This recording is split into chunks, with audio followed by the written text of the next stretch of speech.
कि कभी भी तुम्हारा परीक्षा में इस प्रकार क्वेश्चन आ जाए तो उसे पूरा सॉल्व करने का प्रयास नहीं करना, ठीक है। इस प्रकार क्वेश्चन का मान एग्जैक्ट में मान जानने के लिए इन चार विकल्पों में कौन सा इसका आंसर है, इसके लिए तो हमें क्या करना है, इकाई अंकों को ध्यान देना, ठीक है। इकाई अंकों को ध्यान दोगे तो क्वेश्चन में पूरा सॉल्व किए बगैर ही तुम्हारा मान निकल आएगा। जैसे देखो ये इंटरोगेटिव तुम्हारा नेगेटिव साइन है, तो इसका मतलब ये तुम्हें पॉजिटिव बनाना है और इसको एक्स फील कर लेना है, या ना एक्स फील करो लेकिन इसको पॉजिटिव बनाने के लिए उस तरफ भगा दो, और ये तुम्हारा इस तरफ आएगा तो पॉजिटिव नंबर नेगेटिव हो जाएगा। तो नेगेटिव के इसमें कितने नंबर दिखेंगे, 1 2 और ये 3, ठीक है। तो ये हमारे हो गए नेगेटिव। अब पॉजिटिव कितने हैं, 1 2 और ये 3। तो पॉजिटिव के इकाई अंकों को जोड़ डालो, तो 1 2 तुम्हारा 3 9 3 12, ठीक है। 12 तुम्हारा जो हुआ उसको ऐसे लिख दिया। उसके बाद नेगेटिव को दो डालो, तो नेगेटिव की इकाई तुम्हारा ये 7 7 5 तुम्हारा 12 बना, 12 और 1 तुम्हारा 13 तुम्हारा हुआ, तो ये 13 लिखा है।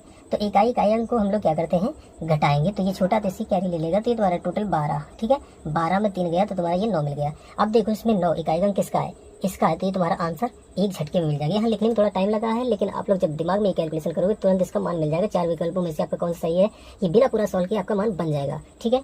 इतना हो गया। अब मान लेते हैं कि कभी कभार तुम्हारा ये डबल नंबर में 9 दे दे ऐसे, तो इस अवस्था में तुम्हें 2 बार सॉल्व करना पड़ेगा, दाहिने अंक तक जाना पड़ेगा, ठीक है। तो दाहिने अंक तक जाने के लिए जैसे एक बार हमने 9 निकाल लिया, अब इन दोनों में से कोई एक आंसर है ऐसा क्लियर हो जाएगा, ठीक है। वो कौन सा ऐसा जानने के लिए हमें दाहिने तक काम करना पड़ेगा। तो इसके लिए क्या करते हैं, पहले हम पॉजिटिव दाई देखते हैं। पॉजिटिव दाई ये तुम्हारा 1 हो गया, और ये तुम्हारा 8 9 और ये तुम्हारा 8 कितना हो जाएगा 17।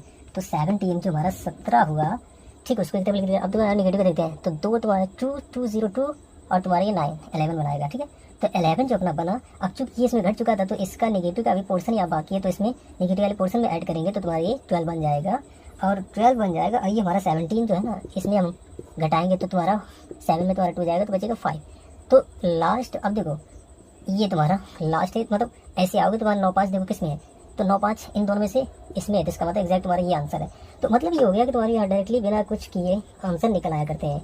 अब ऐसा हो जाने के बाद में अगर मान लेते तुम्हारा एक ऑप्शन ई और भी दिया हो, तो इस अवस्था में तुम्हें क्वेश्चन को पूरा सॉल्व करना पड़ेगा, क्योंकि ई ऑप्शन में बोल देता है इनमें से कोई नहीं। तो ऐसी अवस्था में तुम्हें क्वेश्चन को पूरा सॉल्व करना पड़ेगा। लेकिन ज़्यादातर ऐसा नहीं होता है, ज़्यादातर तुम्हारा मतलब 90% ऐसे ही तुम्हें सॉल्व करके मान निकालना है, और ऐसे ही जल्दी से आ जाता है, क्योंकि ये ऑप्शन आपका नहीं दिया रहता है, ठीक है। चार विकल्पों में से जब बात करता है तो आपको ऐसे क्वेश्चन ऐसे सॉल्व करने हैं।